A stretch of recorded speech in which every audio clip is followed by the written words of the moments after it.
Hello बच्चों, welcome to on this channel the HOD of biology. So बच्चों ले आए आपके लिए पार्ट 2। और बच्चों पार्ट 2 में आज मैं आपको बताने वाला हूँ आपको कुछ और एक्टिविटीज। सो स्टार्ट करने से पहले मिलते हैं इंट्रो के बाद।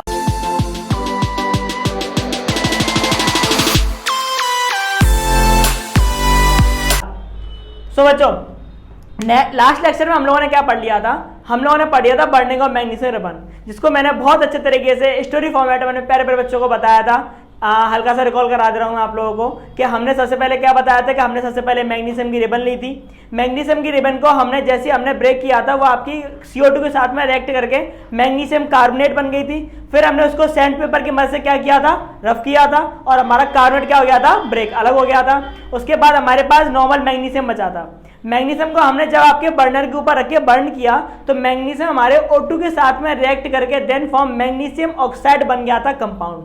पता कैसे किया था कि कंपाउंड क्या बना है? तो हमने क्या देखा कि व्हाइट कलर का क्रिस्टलाइन पाउडर बना था, प्लस आपकी जो फ्लेम थी वो व्हाइट कलर की डेजलिंग फ्लेम प्रोड्यूस हो रही थी, जिससे हमने ये आइडेंटिफाई कर दिया था कि हाँ हमारे पास ये वाला प्रोडक्ट बन गया है। ठीक है प्यारे बच्चों, तो आज जो हम पढ़ने वाले हैं वो हम पढ़ेंगे क्या, zinc granules react with sulphuric acid.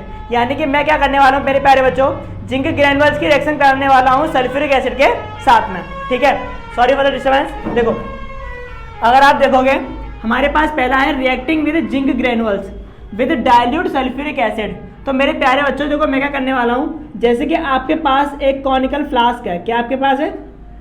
ये आपके पास एक कॉनिकल फ्लास्क, ठीक है, ये कॉनिकल फ्लास्क है बड़ा प्यारा सा। ठीक है, इस कॉनिकल फ्लास्क में मैंने जिंक के कुछ पार्टिकल डले हुए हैं। किसके पार्टिकल डले हुए हैं? जिंक के। ठीक है, जिंक ग्रेनुअल्स, ठीक है, जिंक ग्रेनुअल्स के कुछ पार्टिकल डले हुए हैं। इसमें मैं बच्चों क्या कर रहा हूं, मैंने यहाँ पे कॉर्क से इसको बंद कर रखा है। कॉर्क सुना होगा आप लोगों ने, क्या होता है कॉर्क मेरे प्यारे बच्चों? ठीक है, उसमें मैंने एक पाइप डाल रखा है ना, और इस पाइप के थ्रू में इसमें अब ऐड कर रहा हूं क्या मेरे प्यारे बच्चों, सल्फ्यूरिक एसिड। सल्फ्यूरिक एसिड क्या होता है? एसिड होता है एक, कैसा वाला? डाइल्यूट सल्फ्यूरिक एसिड, यानी कि H2SO4, ये फॉर्मूला होता है सल्फ्यूरिक एसिड का। ठीक है, तो देखो मैं अब क्या करने वाला हूँ, जिंक पहले से डले हुए हैं, इसमें मैं ऊपर से क्या डाल रहा हूँ बेटा, सल्फ्यूरिक एसिड डाल रहा हूँ। अब बनेगा क्या हमें वो बताना है, बनेगा क्या और उसकी आइडेंटिफिकेशन लिखनी है कि किस तरीके से पता करें कि बना क्या। ठीक है, तो देखो आपके पास जिंक है, जिंक ले लिया आपने, इसमें आपने क्या ऐड किया, dilute sulphuric acid, dilute sulphuric acid. अब कुछ प्यारे बच्चों के मन में आ रहा होगा सर डाइल्यूट क्या बोल रहे हो, ये DIL डाइल्यूट क्या बोल रहे हो?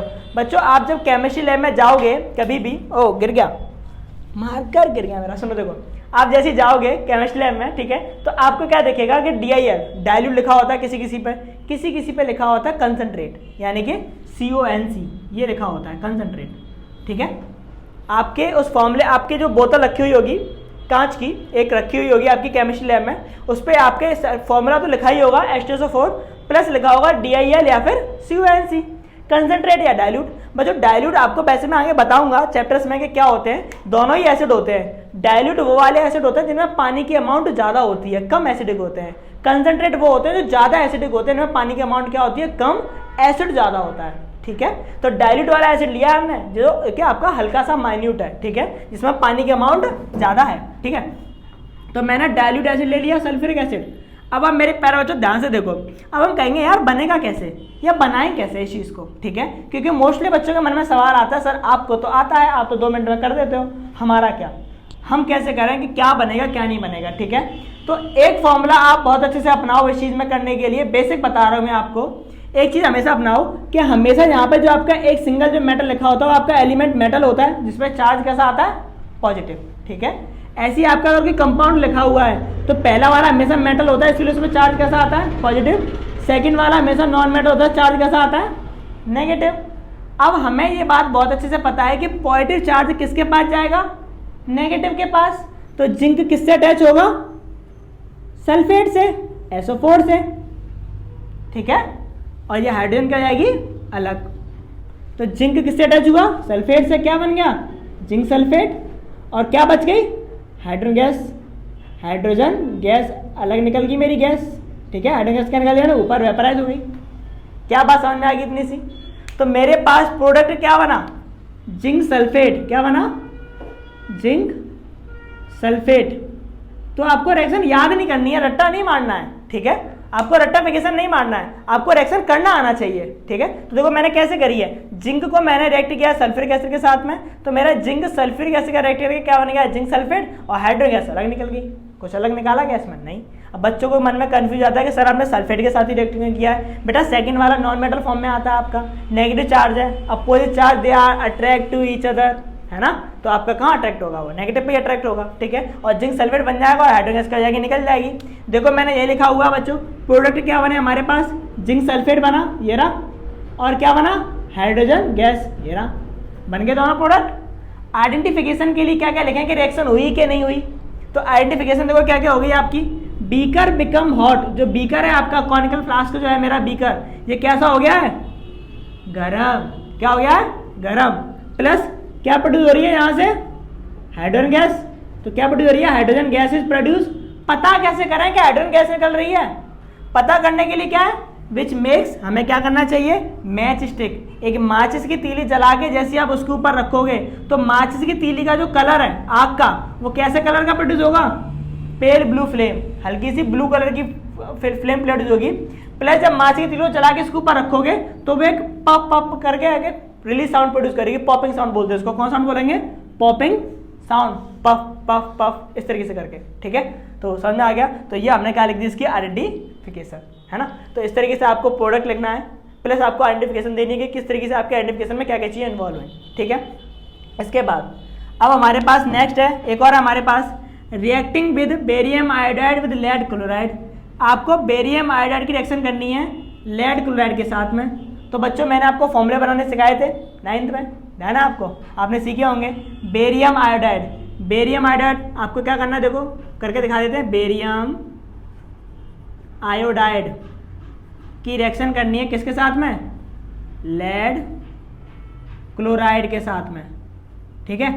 अब बेरियम आयोडाइड का फॉर्मूला क्या है, हमें तो फॉर्मूला ही नहीं पता, तो हम रिएक्शन कैसे करेंगे, है ना, परेशानी आ गई है। तो हमें तो क्या नहीं पता, फॉर्मूला नहीं पता, बट हमें बनाना आता है फॉर्मूला।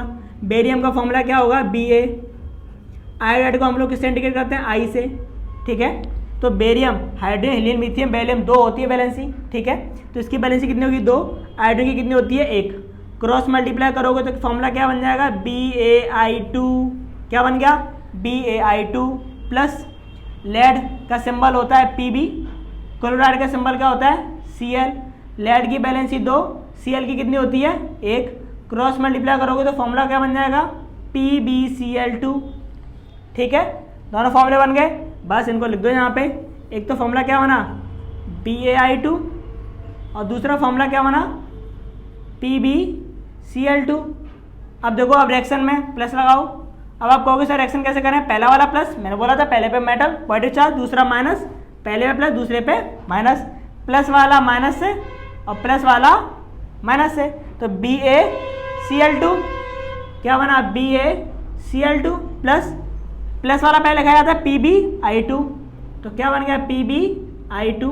कुछ बच्चे क्या कर देते हैं I2Pb कर देंगे, I2Pb नहीं, नेगेटिव वाला बाद में लिखा जाता है PbI2 होगा, ठीक है। तो PbI2, तो हमारे पास कंपाउंड क्या क्या बन गया, BaCl2 बन गया और क्या बन गया PbI2 बन गया, यानी कि बेरियम क्लोराइड बन गया और क्या बन गया PbI2, लेड आयोडाइड बन गया, ठीक है। यह आपका येलो कलर का एक तो प्रेसिपिटेट फॉर्म हो गया, एक क्या बन गया आपका PPT प्रेसिपिटेट, और एक येलो कलर का क्या बन गया प्रोडक्ट, वाइट येलो कलर का, ठीक है। तो हम लोग इसको इंडिकेट कर सकते हैं इस तरीके से। तो रिएक्शन तो हमने कर ली बहुत आसानी से, और रिएक्शन कैसा है, डबल डिस्प्लेसमेंट रिएक्शन आपकी, जो कि आगे चल के बताऊंगा मैं आपको, है ना। तो इस तरीके से हमने आपकी रिएक्शन कर ली है। इन रिएक्शंस को करने के लिए कुछ फॉर्मूलों की बहुत नीड पड़ती है, जो कि आपको बनाना बहुत अच्छे से आना चाहिए। प्लस मैं आपको हल्का सा इंडिकेट करके नेक्स्ट लेक्चर में बता भी दूंगा कि किस तरीके से फॉर्मूले बना सकते हो। सो हम लोगों ने देख लिया था कि हमारे पास प्रोडक्ट क्या क्या बन रहे थे बच्चों। एक तो बना था बेरियम आयोडाइड, एक लेड क्लोराइड को हमने जब मिक्स किया तो हमारे पास प्रोडक्ट क्या बना, बेरियम क्लोराइड और आपका लेड आयोडाइड बन गया, ठीक है। ये आपका व्हाइट कलर का येलो कलर का कंपाउंड फॉर्म हुआ, प्लस ये हमारा क्या बन गया PPT प्रेसिपिटेट, ठीक है।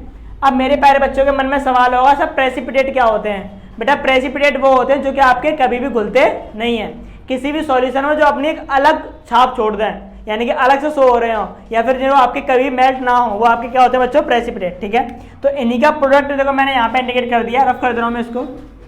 ठीक है, देखो प्रोडक्ट मैंने यहाँ पे बना दिया। क्या क्या बना था, बेरियम क्लोराइड बना हमारे पास एक तो, और क्या बना, व्हाइट कलर का एंड येलो कलर का क्या बना बच्चों, प्रेसिपिटेट। कौन सा, लेड आयोडाइड।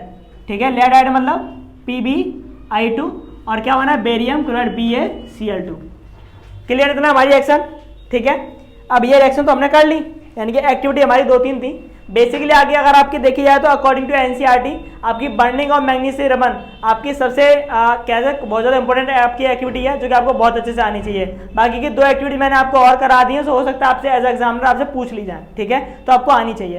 प्लस आज मैं आपको बताने वाला हूँ बच्चों, इसमें मैं आपको बताने वाला हूँ कि हम देखने वाले हैं कि कौन कौन सी ऐसी कैरेक्टरिस्टिक है जिनसे आप इंडिकेट कर सकते हो कि केमिकल रिएक्शन हो रही है।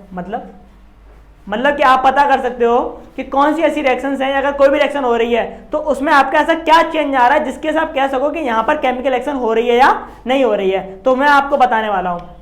सबसे पहले आप देखना, अगर कोई भी केमिकल रिएक्शन हो रही है, इट इज आइदर अकम्पनीड, कोई भी केमिकल रिएक्शन हो रही है, अगर उसके किसमें चेंज आ रहा है, कलर में, अगर उसके कलर में कोई भी चेंज आ रहा है, जैसे कि मान के चलो पहले मैं ब्लैक था फिर मैं गोरा हो गया, मतलब क्या हुआ, कलर में चेंज आया, मतलब केमिकल रिएक्शन हुई, है ना। मतलब पहले मैं गोरा था फिर मैं काला हो गया, कलर चेंज, केमिकल रिएक्शन। ठीक है, दूसरा, it is either lead to state change. State change का मतलब है पहले मैं पानी था फिर मैं क्या पत्थर बन गया ऐसा कुछ हो जाए, यानी कि स्टेट चेंज हो जाए, पहले मैं पत्थर था फिर मैं हवा बन गया, तो क्या हो गया, स्टेट चेंज हुई। तो किसी भी चीज़ की अगर स्टेट चेंज हो रही है, लिक्विड से सॉलिड या सॉलिड से लिक्विड, तो समझ जाओगे केमिकल रिएक्शन हो रही है। तीसरा, heat energy is produce and absorb, या फिर तो हीट एनर्जी प्रोड्यूस हो रही हो अंदर से, है ना, या फिर क्या हो रही हो, एब्जॉर्ब हो रही हो। यानी कहने का मतलब है कि या फिर तो आप किसी से, यानी कि किसी से कोई दूसरा गर्म है और आपने उसको टच किया और उसके से आप गर्म हो गए, वो ठंडा हो गया तो एब्जॉर्ब कर ली, या फिर ऐसा हो रहा है कि आप इतने ज़्यादा हीट हो रहे हो कि आपको टच करने वाला जल गया, यानी कि हीट प्रोड्यूस हो रही है बहुत ज़्यादा आपकी बॉडी से, तब भी वहाँ पे क्या हो रही है, कोई ना कोई केमिकल रिएक्शंस हो रही है। प्रेसिपिटेट इज फॉर्म्ड, अगर आपके कंपाउंड बनते टाइम पे कोई ऐसा कंपाउंड बन रहा है जो कि प्रेसिपिटेट है, घुल ही नहीं रहा, तब भी वहाँ पे कोई ना कोई केमिकल रिएक्शन हुई है, या फिर कोई गैस रिलीज हो रही हो, जैसे कि हमें आ रहा जिंक ग्रेनुल्स वाले केस में हुआ था, जिसमें हमने जिंक को जब सल्फ्यूरिक एसिड के साथ में रिएक्ट किया था तो हाइड्रोजन गैस हमारी लिबरेट हो रही थी। इस तरीके से अगर कोई गैस रिलीज हो रही है तो हमें समझ जाना चाहिए कि यहाँ पर भी केमिकल रिएक्शन हो रही है। सो बेटा हम लोगों ने अपना ये पार्ट भी कंप्लीट कर लिया। थर्ड पार्ट में मैं आपको बताऊंगा टाइप्स ऑफ रिएक्शंस के बारे में। उससे पहले बेटा जहाँ तक वीडियो जा रही है कमेंट करके जरूर बताएं कि आपको वीडियो कैसे लगी और किस जगह तक जा रही है, अपनी जगह का नाम जरूर बताएं, और ऐसी वीडियो के लिए हमारी वीडियो को शेयर करें। Thank you so much.